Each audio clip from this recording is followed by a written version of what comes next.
Magandang hapon sa lahat, no, mga kababayan. Sa ngayon ho, nandito pa po tayo sa Basilan, Isabela City.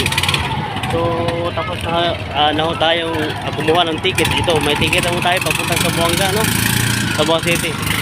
Yan ho, bali, yan po ang isa sa mga barkong pwede na po natin sakyan, no.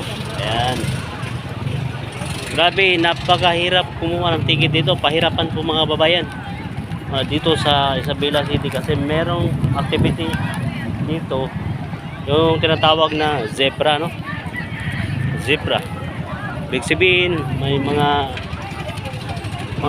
parang program sa schools, no? Yung mga mga talent, ganun. Programa sa mga eskwela. So dito na yung mga parang regional meet, no, na mga eskwela. So ayun mga kababayan, may ticket na tayo, papunta tayo sa Buanga City, balik sa Buanga natin. Ayan, maraming salamat. God bless you. God bless you po.